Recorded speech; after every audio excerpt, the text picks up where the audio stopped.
नमस्कार दोस्तों, उजाला online education में आपका हार्दिक स्वागत है। और आज हम बात करने जा रहे हैं पटवारी भर्ती परीक्षा जो 2025 में होने वाली है, उसके संबंध में हम बात करने वाले हैं। दोस्तों, आप सबको पता है कि जो इस बार जो पटवारी भर्ती परीक्षा होगी वो सीईटी के अंडर में होगी। पिछली बार तो डायरेक्ट हुई थी, तो उसमें तो कुछ ज़्यादा ऐसा कोई लफड़े वाली बात थी नहीं, एक ही एग्ज़ाम हुआ था।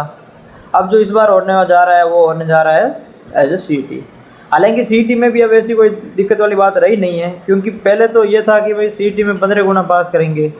जब सीईटी में 15 गुना पास करने का सिस्टम था तब मुश्किल लग रहा था कि भाई 2000 पद की भर्ती आ रही है अगर पटवारी की, तो 15 गुना का मतलब बाकी टॉप 30,000 में आना। तो एक बार तो पहले आप सीईटी का सिलेबस पढ़ो, फिर टॉप 30,000 में आओ, और उसके बाद में आपको फिर वापस फार्म भर के वापस पटवारी के फार्म।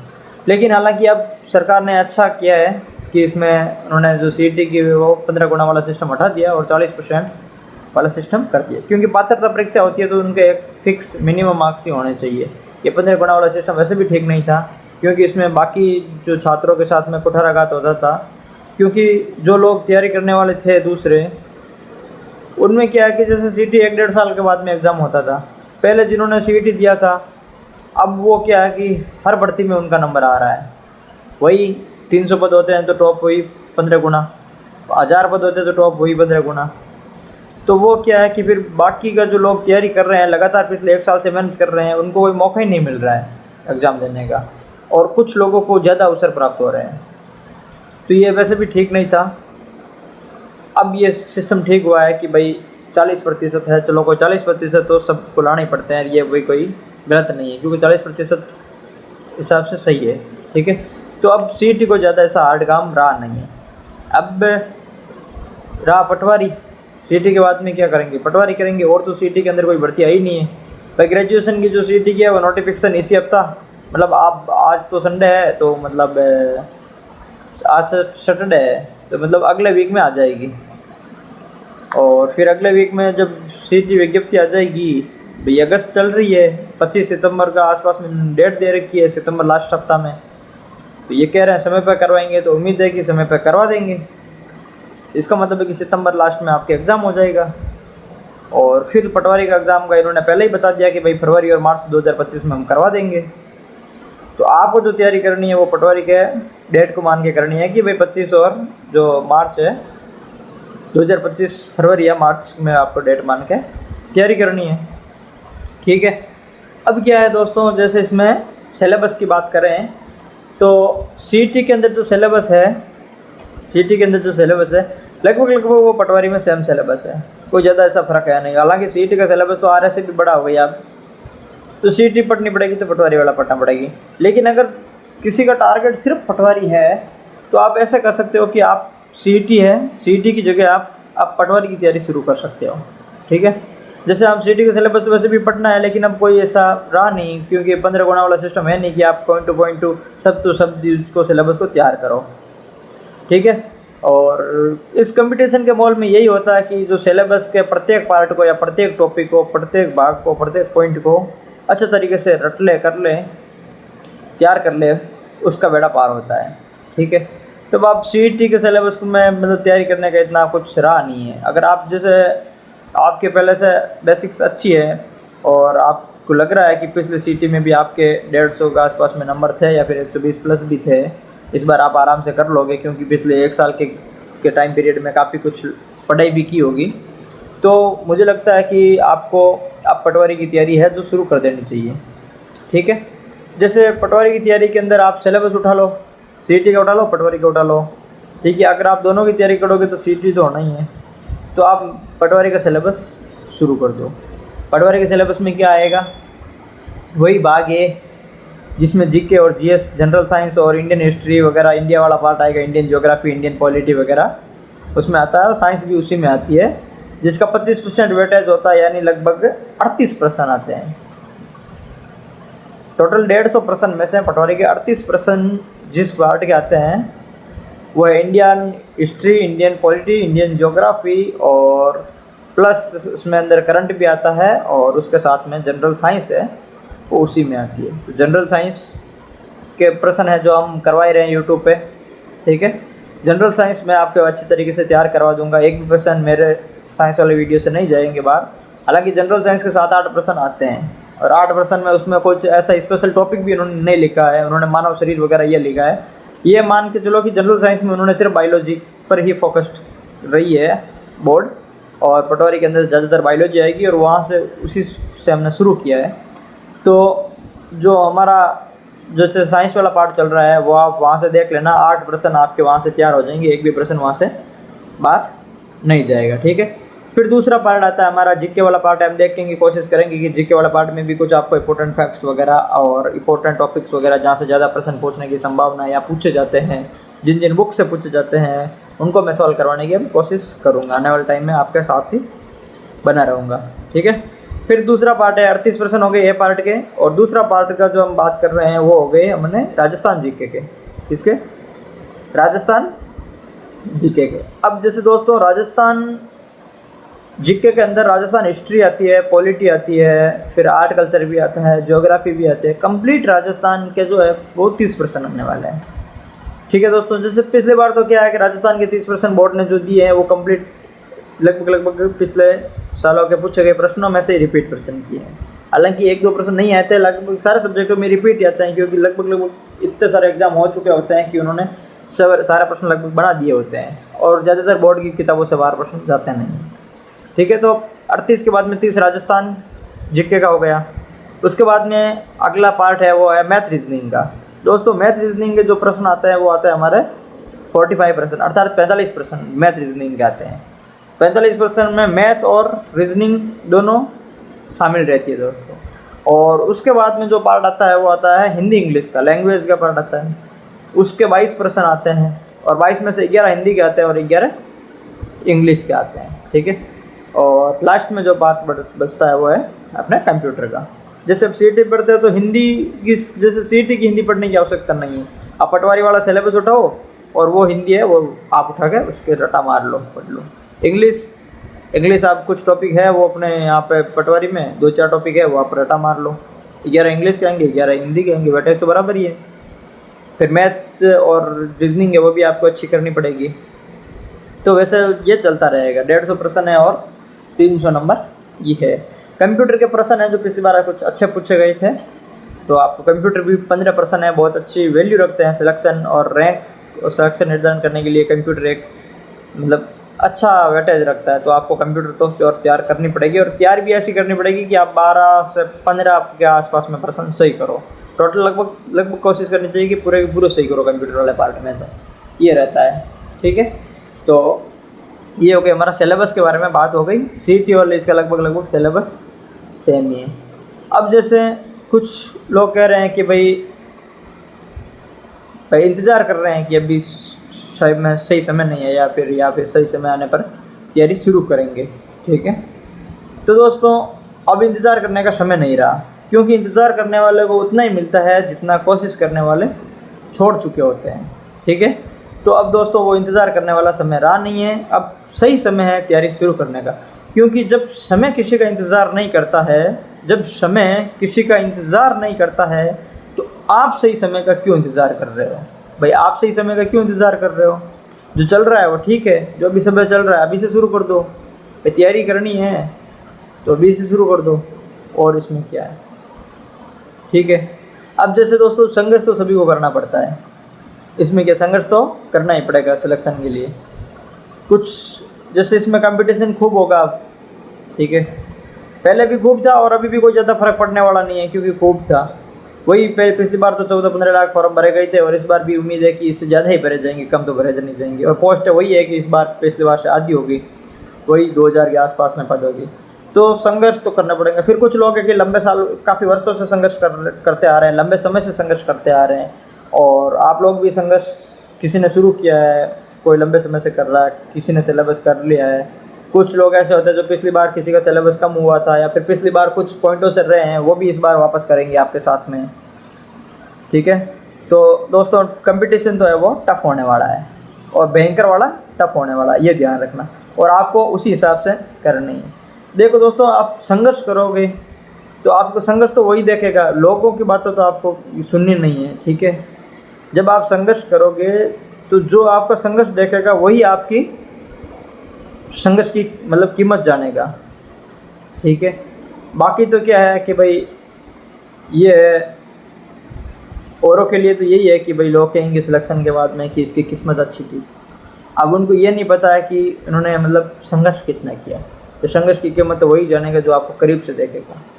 ठीक है, तो लोग कोई बात नहीं, लोगों को लगेगा संघर्ष मतलब सिलेक्शन के बाद में कि इसकी किस्मत अच्छी थी। लोग हालांकि बातें करते हैं कि उसकी तो किस्मत अच्छी थी कि उसका सिलेक्शन हो गया। अब उनको ये नहीं पता कि उसने मेहनत कितनी की। ऐसे किसी का सिलेक्शन नहीं होता है। वो कुछ पेपरों वाली बात है, वो आ गई, वो अलग बात है। बाकी बिना मेहनत के ऐसे किसी का सिलेक्शन नहीं हो सकता। मान के चलो इतना ज़्यादा कंपटीशन होता है कि मेहनत करनी पड़ेगी। ऐसे नहीं है कि मैं बैठा रहूँ या फिर मैं सोता रहूँ और मेरी किस्मत इतनी अच्छी हो कि मेरे को घर से उठा के ले जाके नौकरी लगा दे। ऐसा तो है नहीं। तो घर से उठा के तो किसी को कोई लगा नहीं सकता। तो किस्मत ऐसा कुछ है नहीं, आपको तैयारी करनी पड़ेगी। अभी मान लो कि किस्मत जैसा कुछ होता नहीं है। ठीक है, हमें मेहनत, लगन और जुनून के साथ में तैयारी करनी पड़ेगी, पूरी जान लगानी होगी, तब जाकर के हमारा लक्ष्य प्राप्त होगा। तो मेहनत तो करनी होगी। ठीक है, जैसे अब क्या कहते हैं कि जैसे रुकावटें सबके आती है ज़िंदगी में। किसी की तैयारी में रुकावटें आती है, किसी को घर से समय नहीं मिलता है, किसी के घर की कंडीशन अलग होती है, फिर भी सब लोग तैयारी कर रहे हैं। कोई काम के जॉब के साथ में कुछ घंटे निकाल के तैयारी कर रहे हैं, कुछ लंबे समय से संघर्ष कर रहे हैं, कुछ वो लोग ऐसा होता है टेंशन में चले जाते हैं, डिप्रेशन में चले जाते हैं। तो भाई रुकावटें हैं तो वो सिर्फ जिंदा इंसानों की आती है। भाई रुकावटें हैं वो किसके आती है? रुकावटें तो जिंदा इंसानों की आती है। मुर्दे के बाद तो रास्ते खुद ब खुद मतलब लोग छोड़ देते हैं। तो रुकावटों से नहीं डरना है। ठीक है, रुकावटें आएगी, सबकी आती है। आप कोई पहले इंसान तो हो नहीं कि आपकी ये समस्या आई है। खूब लोग हैं जो संघर्ष करते हैं और संघर्ष से सिलेक्शन करते हैं। अब आप ये कह रहे हो कि सर भाई समय कुछ कम है और मतलब अब सिलेबस बहुत ज़्यादा है, कम समय है, या फिर अभी मैंने तैयारी शुरू की है, अब मेरे को ये असंभव लगता है। तो दोस्तों, नेपोलियन बोनापार्ट ने कहा था कि असंभव है वो मूर्खों की डिक्शनरी का शब्द है। ठीक है, और वही एक इंटरव्यू में सचिन तेंदुलकर ने भी कहा है, आपने शायद सुना हो, तो उन्होंने कहा था कि असंभव है, असंभव जैसा कुछ नहीं है। असंभव मात्र एक शब्द है। अगर आप सोच लेते हो तो असंभव से कुछ नहीं है, असंभव मात्र एक शब्द है। ठीक है, अब्राहम लिंकन ने भी कहा था, अब्राहम लिंकन ने भी यही सिद्ध कहा था कि भाई अगर आपके मन में कुछ करने की इच्छा है तो असंभव कुछ भी नहीं है। अगर आपने सोच लिया है कि भाई मेरे को एग्ज़ाम पास करना है तो असंभव कुछ भी नहीं है। ठीक है, हालांकि इसमें ये चीज़ें काम करती है कि भाई आपने जैसे टारगेट सेट किया है, तो मतलब टारगेट आपको मतलब ये है कि आपके दिल और दिमाग में वो चीज़ें सेट हो जानी चाहिए कि भाई मेरे को अगर बनना है तो किसी भी हाल में बनना है, वो चीज़ें सेट हो जानी चाहिए। अर्थात सुबह मतलब सोते सोते एकदम से ऐसे नींद जग जानी चाहिए, और नींद जगते ऐसे एकदम से याद आ जानी चाहिए कि अरे यार मेरे को पढ़ना है, मेरे एग्ज़ाम है, मेरे इतना समय बचा है, कम समय बचा है, मेरा अभी इतना सिलेबस बाकी है, इतना सब कुछ पढ़ना है, ये अभी तक इतना सिलेबस हुआ है, इतना बाकी है, ये सब्जेक्ट में इतना कुछ पढ़ा है, इस सब्जेक्ट में इतना हुआ है, इस सब्जेक्ट में इतना पढ़ना है। ये सारी चीज़ें दिमाग में एनी टाइम घूमनी चाहिए। अब मैंने कल ये टॉपिक पढ़ा था, ये इसमें ये टॉपिक हुआ है, हर एक पॉइंट आपके दिमाग में 24 घंटे वही चीज़ घूमनी चाहिए। 24 घंटे आपका जो दिमाग, दिल, जो टारगेट है वो टारगेट के इर्द गिर्द होना चाहिए। ठीक है, तभी वो मतलब सफल होती है, या फिर तभी मेहनत करने में मज़ा आता है। ठीक है, बाकी तो मतलब ये है कि भाई मैंने आपको पहले सब कुछ बता दिया है। तैयारी तो आपको इसमें करनी पड़ेगी, मेहनत ही करनी पड़ेगी, और मेहनत का कोई विकल्प नहीं है। क्योंकि इस दौरान आपको बहुत सारे लोग आएंगे, वो आपको कहेंगे कि कुछ नहीं है, सिलेक्शन नहीं होगा, इतना कंपटीशन है, इतने सारे लोग पढ़ रहे हैं, वो इतने सालों से पढ़ रहा है, वो इतने सालों से पढ़ रहा है, उनका नहीं हुआ, ऐसी तमाम बातें लोग आपसे करेंगे। देखो ये है कि सब अपनी अपनी मेहनत करते हैं। ठीक है, लंबे सालों से तैयारी करते आ रहे हैं, वो कर भी रहे हैं, और जो 2 साल पहले जिसने तैयारी शुरू की है या फिर 1 साल पहले तैयारी शुरू करनी है, वो 1 साल में निकाल लेते हैं, और लंबे साल वाले करते रहते हैं। देखो एक फिक्स टारगेट का फ़र्क पड़ता है। लंबे साल वाले होते हैं वो कभी इसके कर लेते हैं, कभी उसके कर लेते हैं, कभी इसकी कर लेते हैं, और एक जो एक टारगेट लेके तैयारी करता है कि भाई मेरे को ये करना है और 2 साल से हटता ही नहीं है, उसी के जो टोटल सिलेबस है वो उसको रटा मारता है, तो उसका सिलेक्शन हो जाता है। तो टाइम पीरियड कोई वैल्यू नहीं रखती है कि आप कितने सालों से तैयारी कर रहे हो, आप किस प्रकार से तैयारी कर रहे हो, आप किस लेवल की तैयारी कर रहे हो, आप किस स्तर से तैयारी कर रहे हो, आप कितनी मेहनत कर रहे हो, ये वैल्यू रखती है। ठीक है। और दूसरा देखो, याद भी कितना हो रहा है, वो भी एक वैल्यू वो फैक्टर भी काम करता है कि भाई जिसको जल्दी याद होता है और जल्दी सिलेबस पूरा करेगा। लेकिन कुछ भी हो, मानवीय प्रवृत्ति है वो भूलने की प्रवृत्ति है। आप तुरंत पढ़ने के बाद में 80% तक आप भूल जाते हो, सिर्फ 20% चीज़ें ही आपको याद रखती हैं। तो अगर आपको मेरा मानना है कि जैसे सिलेक्शन है, तो सिलेक्शन के लिए आपको कम से कम 8 से 10 बार आपको सिलेबस पढ़ना पड़ेगा। 8 से 10 बार तो सिलेबस पढ़ना ही पड़ेगा। और अब आप देख लो कितना टाइम आपके पास में बचा है। कुछ ज़्यादा टाइम मेरे हिसाब से कुछ बचा नहीं है। ठीक है। अगर आपके पहले से काफ़ी कुछ पढ़ा हुआ है तो आपको ज़्यादा वक्त नहीं लगेगा सिलेबस को रिवीजन करने में। लेकिन आप ये टारगेट मान के चल लो कि मुझे वो कम से कम 6 बार सिलेबस पूरा करना है। ठीक है। जैसे भाटिया आश्रम में वो चलती है 6 राउंड थ्योरी चल रही है, वो इसी बेस्ट पर है। और वो मुझे लगता है कि जो सर बता रहे हैं वो एकदम से करेक्ट चीज़ है, क्योंकि मैंने इनको करीब से महसूस किया है। आपको कम से कम 6-7 बार सिलेबस करना पड़ेगा। और अब कंपटीशन बढ़ रहा है तो आपको 8-10 बार भी सिलेबस वो कंप्लीट करना पड़ेगा, उसमें कोई शक वाली बात नहीं है। ठीक है। तो दोस्तों, जैसे आप सिलेबस कर लो, 5-6 बार कर लो। जैसे कुछ सब्जेक्ट है, मैथ रीजनिंग है, जिनकी अच्छी है तो उनको बार बार सिलेबस रिवीजन करने की ज़रूरत नहीं पड़ती है, क्योंकि उनके वो ठीक होता है। तो बाकी वाला पार्ट है, किसी की कोई पार्ट बढ़िया है, किसी की कोई पार्ट बढ़िया है, तो वो आप सिलेबस करने रहे हो वो। ठीक है। और वो है कि किसी की बातों पे आपको ध्यान देने की आवश्यकता नहीं है, किसी को भी जवाब देने की आवश्यकता आपको नहीं है। भाई जवाब तो समय देगा, हम जवाब क्यों दें, और जवाब देने में हम अपना क्यों दिमाग ख़राब करें और क्यों हम अपना समय ख़राब करें। लोगों को जवाब है वो तो समय देगा, आपका सिलेक्शन देगा। आप 6 महीने पढ़ाई करो, लोग कह रहे हैं, कहने दो, गायब हो जाओ 6 महीने। गायब होने के बाद में आप वापस पढ़ाई करो, जब सिलेक्शन हो जाएगा तब सबको जवाब अपना आप मिल जाएगा। आपको कोई कुछ जवाब देना है, कुछ कहने की ज़रूरत नहीं पड़ेगी। तो दोस्तों, मेरा यही कहना है कि आप अभी से लग जाइए, समय कम बचा है, अभी समय कम बचा है। रियली में इस एग्ज़ाम के लिए जितना कंपटीशन होगा उस हिसाब से देख रहे हैं तो कम बचा है। करंट अफेयर्स पढ़ना शुरू कर दीजिए। डेली प्रत्येक महीने की करंट अफेयर्स ज़रूर पढ़िए, क्रोनोलॉजी पढ़िए। क्रोनोलॉजी के अलावा दूसरा कुछ पढ़ने की आवश्यकता नहीं है, क्योंकि उससे प्रश्न बाहर नहीं जाते हैं। तो आपको प्रत्येक महीने की क्रोनोलॉजी पढ़ते रहिए, साथ साथ में रिवीजन करते रहिए। आर्थिक समीक्षा और बजट वगैरह वो भी पढ़ लीजिए। और बाकी साइंस के बारे में हम समय समय पे बात करेंगे। ठीक है। अब दोस्तों, जैसे कुछ लोग कहते हैं कि भाई कितने घंटे पढ़ना चाहिए या फिर कुछ ऐसा है, तो मेरा ये मानना है कि अगर आप कहीं बाहर पढ़ने के लिए कहीं सिटी में गए हुए हो, आप जोधपुर गए हुए हो, आप सूरतगढ़ गए हुए हो, आप जयपुर गए हुए हो, आप कहीं पे भी बाहर तैयारी करने के लिए बैठे हो, तो आपका काम क्या है? तैयारी करना है। भाई कोई अगर साइड में काम नहीं कर रहे हो तो घर वालों ने बैठा रखा है किस उद्देश्य से? पढ़ाई करने के लिए।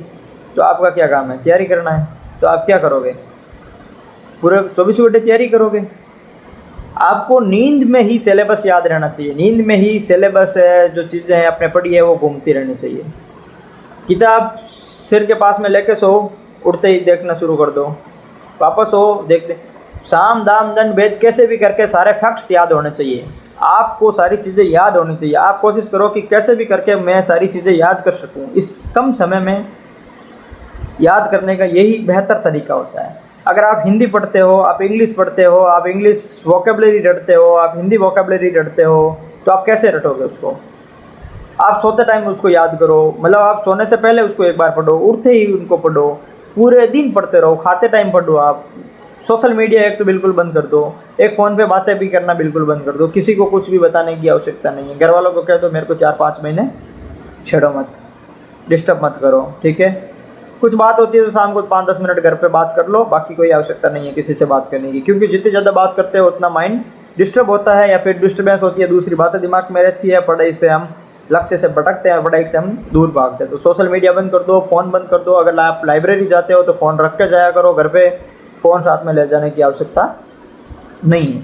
आप छोटे छोटे पेजों में शॉर्ट नोट्स बनाओ, प्रत्येक टॉपिक को फैक्ट्स लिखो, शॉर्ट नोट्स बनाओ और उनको साथ में लेकर के पेज लेकर के घूमो और उनको रट्टा मारो। आपका टारगेट रहना चाहिए कि आपके 24 घंटे दिमाग में एक ही रहना चाहिए कि एक पढ़ाई करनी है, पढ़ाई करनी है, पढ़ाई करनी है, पढ़ाई करनी है। लक्ष्य पे ही हमारा जो ध्यान है वो केंद्रित होना चाहिए। ठीक है, ये बात हो गई क्लियर। अब देखो, घंटा तो मैंने बता दिया कि आपको फुल टाइम ही पढ़ना है। लाइब्रेरी में आप 12 घंटे 15 घंटे जितना टाइम बैठ रहे तो पढ़ना। हर आधे 1 घंटे के बाद में वही है कि भाई आप 10-15 मिनट का रिलैक्स कर लो, रेस्ट कर लो, ताकि वापस चीज़ें याद हो। भाई याद नहीं हो तो पढ़ने की वो तो है नहीं कि भाई ज़रूरत नहीं है, लेकिन आपको उसी हिसाब से माइंड को डेवलप करना पड़ेगा कि आपको जो चीज़ें पढ़ रहे हो याद होनी चाहिए। याद नहीं हो रहा तो आप मैथ पढ़नी शुरू कर दो। मैथ रीजनिंग में तो क्या याद करना है, वो तो पढ़नी है, प्रैक्टिस करनी है, तो वो शुरू कर दो। जीके नहीं हो रहा था हिंदी रटनी शुरू कर दो, हिंदी नहीं हो रही तो दूसरा सब्जेक्ट रटना शुरू कर दो। ठीक है, 5 मिनट रेस्ट कर लो, फिर 10 मिनट रेस्ट कर लो, फिर वापस शुरू हो जाओ। ठीक है, यही है कि आप कैसे भी करके उस चीज़ों को रटा मारना है बस, और कोई सॉल्यूशन है नहीं, कोई शॉर्टकट नहीं है सिलेक्शन का। और फिर कुछ लोग आपको ये भी कहेंगे कि पेपर तो आउट हो गया, पेपर तो आउट हो जाएगा, ऐसी कुछ चीज़ें भी कहेंगे। तो कहने दो भाई, आप इस लेवल की तैयारी करो ना। अगर आपको सामने वाला आउट होकर कहे तो आप उनको आराम से कहो कि कोई दिक्कत नहीं है, आप पेपर पढ़ के आ जाओ, मैं बिना पेपर पढ़े मैं ऐसे दे देता हूँ, और आप पेपर पढ़ के दे देते हो, मैं आपसे ज़्यादा सही करके दिखा दूंगा। आप ऐसे कहो ना उनको, क्या दिक्कत है, आप इस लेवल की तैयारी करो। भाई जो पेपर भी, कुछ लोग पेपर पढ़ के भी आते हैं, जिसे पहले तो लगता नहीं था, अब जो जैसे पढ़ के आते हैं तो भी वो ये होते हैं कि उनमें प्रेशर होता है, काफ़ी कुछ चीज़ें मैटर करती है, सभी उनसे तुरंत सॉल्व नहीं होता है, सारी चीज़ें याद नहीं होती है। मतलब कुछ पेपरों में ऐसी हालत हुई है कि जो लोग पेपर पढ़ के गए हैं उनका भी सिलेक्शन नहीं हुआ है, तो वो भूल जाते हैं, कुछ नेगेटिव करके आ जाते हैं। और आप जाते हो फुल अच्छी तैयारी से, फ्री माइंड जाते हो, अच्छी तैयारी है आपकी, आप उनसे ज़्यादा सही करते हो, तो आप इतना कॉन्फिडेंस रखो और आप उनको कह दो कि भाई कोई दिक्कत नहीं है, आप पेपर पढ़ के आना, मैं बिना पढ़े आऊँगा और आप मेरे साथ में बैठ जाना, मैं आपसे ज़्यादा सही करके दिखाऊँगा। ये होता कॉन्फिडेंस का लेवल, ये कॉन्फिडेंस रखो आप, डरने की ज़रूरत नहीं है। आप तैयारी टॉपर बनने के लिए करो ना भाई।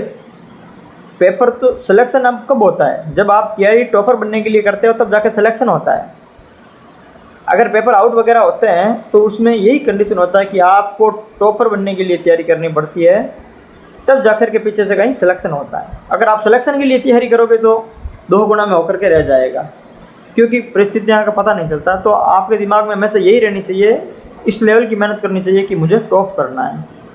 ठीक है, और आप टॉपर लेवल की तैयारी करो, सिलेबस को अच्छे से रिविजन करो और सब सेल्फ मोटिवेटेड रहो, क्योंकि मोटिवेशन बहुत ज़रूरी है। और सेल्फ मोटिवेशन वही उसी से मिलता है कि मुझे टॉप करना है बस।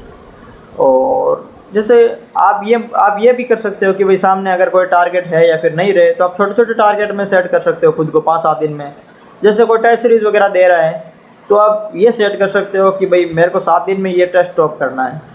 आप 7 दिन में उस टेस्ट को टॉप करो, फिर अगले दिन में 7 दिन में अगला टेस्ट, आप लगातार ऐसे टॉप करते जाओ, एग्ज़ाम में अपने आप टॉप होगा, क्योंकि सिलेबस अपने आप हो जाएगा। जैसे भाटिया आश्रम की मैं बात करूँ, भाटिया आश्रम में ये सिस्टम सही चल रहा है, वहाँ लगातार टेस्ट हो रहे हैं। ठीक है, प्रत्येक 7 दिन में 14 दिन में टेस्ट हो रहा है। वो 14 दिन का टारगेट दे रहा है, 14 दिन में आप जितना दे रहा है उतना रटा मारो उसको कैसे भी करके, और फिर वहाँ टारगेट रखो कि आश्रम में टॉप करना है टेस्ट में, आप टेस्ट में टॉप कर लो, फिर अगले 14 दिन बाद में अगले फिर टॉप करो। 3 महीने में वो सिलेबस करवा देते हैं और 2-3 महीने में आप उनको लगातार टॉप करते जाओ। अगर आप एग्ज़ाम तक लगातार टॉप करोगे तो मैं इसकी गारंटी देता हूँ कि एग्ज़ाम में भी आप वहाँ टॉप करोगे। बशर्त ये है कि आप वहाँ प्रेशर नहीं ले। जैसे पिछली बार की मैं आपको बात बता दूँ, पिछली बार भी कुछ ऐसे साथी थे हमारे जो मतलब लगातार टॉप कर रहे थे। ठीक है, लगातार टॉप 10 में आ रहे थे, हालांकि उनको अनुभव तैयारी का कम था और वो 1-2 साल उनकी तैयारी थी और वो नए थे, और वो लगातार एग्ज़ाम में टॉप कर रहे थे टेस्टों में। ठीक है, और ऐसा लग रहा था कि भाई ये आराम से निकालेंगे, क्योंकि तैयारी तो सबकी टॉप 10 में आने वालों के लगभग बराबर ही होती है, तभी तो वो टॉप करते हैं। लेकिन वो मात कहाँ खा गई, टॉप 10 में से सिर्फ 3-4 का सिलेक्शन हुआ, बाकी का हुआ नहीं। उनका सिलेक्शन क्यों नहीं हुआ? क्योंकि उन्होंने एग्ज़ाम टाइम में प्रेशर ले लिया। अब जैसे एक बंदे का सिलेक्शन हो रहा है जिसकी रैंक फर्स्ट आती है या फिर सेकंड रैंक आती है, उसका सिलेक्शन हो रहा है, और जिनकी रैंक फर्स्ट आती है उनका सिलेक्शन नहीं हो रहा है। क्या कारण है? 3rd 4th का हो रहा है, 5 6 का नहीं हो रहा है, मतलब 10 में से 3-4 का हो रहा है, बाकी का नहीं हो रहा है। तो इसका क्या कारण है? तैयारी तो बराबर है उनकी, बस डिपेंड यही है उनका फ़र्क, यही है कि एग्ज़ाम हॉल के अंदर वो प्रेशर ले लेते हैं। जैसे कुछ काफ़ी लोग होते हैं जो अनुभवी होते हैं, खूब एग्ज़ाम दे रखे होते हैं, फिर भी वो टॉप कर रहे हैं, और वो फ्री माइंड जाता है, प्रेशर नहीं लेता है, पेपर देखता है, सीधा टिक लगा के प्रश्न करके आ जाता है, कुछ एक्स्ट्रा ऐसे सोचता नहीं है, उनका सिलेक्शन हो जाता है। और थियरी अच्छी है लेकिन पेपर देख के वो घबरा जाते हैं, और उस समय वो जो ज़िंदगी में भी गलत नहीं किए वो वहाँ गलत करके आते हैं प्रश्न, ऐसी स्थिति बनती है। और मैंने देखा है करीब से, मेरे काफ़ी साथी दोस्तों को ऐसी स्थिति बनी है कि वो टॉपर होते हुए भी उनका सिलेक्शन नहीं हुआ है। एक्चुअली सिलेक्शन किया, उनका 2 गुना में सिलेक्शन नहीं हुआ है। उनका कारण यही था कि वो प्रेशर ले लेते हैं वहाँ, उनकी तैयारी में कोई कमी नहीं थी, और टेस्ट प्रैक्टिस में भी कमी नहीं थी, उन्होंने खूब टेस्ट दिए थे, लेकिन पता नहीं क्यों मेन एग्जाम में जाकर के उन्होंने इस तरीके से प्रेशर लिया है कि उन्होंने ऐसे ऐसे प्रश्न गलत किए हैं जो वो खुद सोच नहीं सकते कि ऐसा कैसे हो सकता है। तो ये कभी कभी ट्रेजेडी हो जाती है साथ में। तो आपको मेन बात यही है कि तैयारी करनी है और प्रेशर बिल्कुल नहीं लेना है, ठीक है। जब आप प्रेशर नहीं लोगे तो सारी चीज़ें ऐसे हो जाएगी। मैं बताऊं, कुछ लोग तो मतलब ऐसे होते हैं कि 1-2 साल पहले उन्होंने तैयारी छोड़ रखी होती है, ठीक है, और जो जीके उनके इतना अच्छा तैयार होता है कि आप उनको किसी भी एग्ज़ाम में बिठा दो वो पास कर लेते हैं। क्यों? उनका ये होता है कि वो फ्री माइंड एग्ज़ाम दे के आते हैं और उनको कोई डर नहीं होता, होगा तो ठीक है, नहीं होगा तो भी ठीक है, और वो इसी सोच से करके आते हैं, तो उनका सिलेक्शन होता है। आप तैयारी कर रहे हो तो आप पहले तो ये मत सोचो कि नहीं होगा, अब यही सोचो कि 100% होगा, ठीक है। तो अब जैसे बात करें कि भाई कुछ जैसे लड़के हमारे साथी थे, वो ऐसे ही करते थे कि भाई उनकी तैयारी अच्छी थी। जैसे हम बात कर रहे हैं रीट है, पटवारी है, या फिर ग्राम सेवक है, वीडियो वगैरह है, इन लोगों ने अच्छी तैयारी की थी और फिर वो आरएस का एग्ज़ाम देने गए। अब इनको आरएस से कोई लेना देना नहीं था, ना उनको आरएस में लगना था, उनको बस फार्म भर दिया तो पेपर देख के आना था। वो गए सारे, पढ़ाई तो आरएस वालों की भी अच्छी थी और उनके भी अच्छी थी, वो गए, उनको कोई मतलब नहीं था, बस वो जरा देर टिक लगा के आ गई फटाफट और फ्री माइंड लगा के आए। आरएस वालों ने प्रेशर लिया, उनके नंबर अच्छे आ गए, आरएस वालों को हुआ नहीं, उन सबका प्री क्लियर हुआ, आरएस वालों को हुआ नहीं। बस यही रीज़न है प्री मतलब पेपर सिलेक्शन होने का।